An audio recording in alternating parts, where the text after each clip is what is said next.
Good morning. Everyone looks so much better when they smile.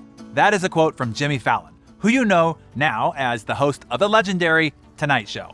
What a meteoric ride that guy has had to the top. So how did Jimmy, son of an IBM repairman, get to the chair once occupied by maybe the most legendary figure in comedy TV for 30 years straight, Johnny Carson? Oh yeah, also the same chair that Jay Leno sat in for 20 years as well. He did it through sheer exceptional connecting.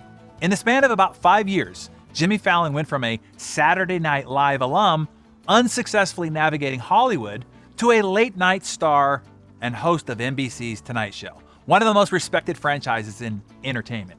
This did not happen by accident, so Jimmy's great rise is partly due to his intense focus on developing relationships with people who could advance his career, as pointed out in Shane Snow's book Smart Cuts and an interview with the comedian. And he proved that this type of relationship connecting doesn't have to be some kind of Machiavellian manipulation, but rather can be based on a genuine interest in personally connecting with influencers. Another key, Jimmy worked his butt off. While still a computer science major at Albany's College of St. Rose, he performed comedy at small clubs and obsessed about the comedy industry. Jimmy had interned at a New York alternative news weekly, and his former boss, Peter Eisland, passed on his audition tape to one of his new colleagues in Los Angeles, entertainment agent Randy Siegel, who got clients like David Spade and Adam Sandler into the SNL tribe. Fallon was so committed to getting on SNL that he dropped out of school only one semester from graduating. The 21-year-old Jimmy bombed his first audition so bad that Siegel had to nearly beg to get him a second interview. Jimmy was hired on as a cast member in his second audition in 1998. At SNL, Jimmy developed a relationship that would come to define his career.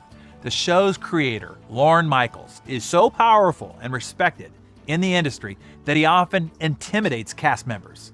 As a rookie, Jimmy was no different, but he wanted to befriend Michaels. Jimmy asked SNL producer Marcy Klein how to do it, and she said he needed to find a way to make it into Michaels' exclusive SNL after parties.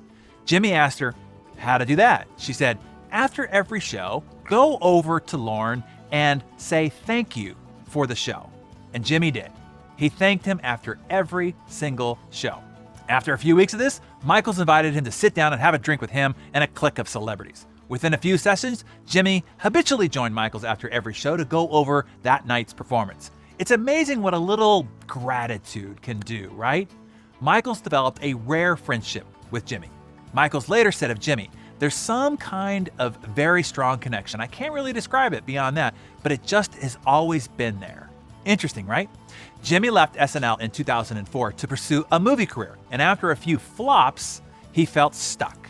When the late night world started to shift, Michaels convinced Jimmy to take Conan O'Brien's vacated seat on NBC's Late Night in 2009. After the Tonight Show drama of O'Brien's short stint as host and Jay Leno's return, Michael decided that his trusted Jimmy would take that renowned position, and that is what great connections can do for you. Now, Jimmy made a point of connecting with Leno while he was the host of Late Night and would call him to ask for advice. Leno says their conversations gave him insight to what made Jimmy so successful in such a relatively short period of time.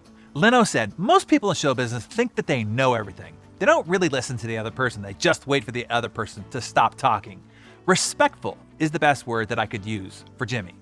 Jimmy sees no need for bad blood with anyone. He speaks highly of his competitors, Stephen Colbert and Jimmy Kimmel, and he broke Johnny Carson's decade-old Tonight Show ban of the late-night Joan Rivers due to a perceived betrayal many decades ago.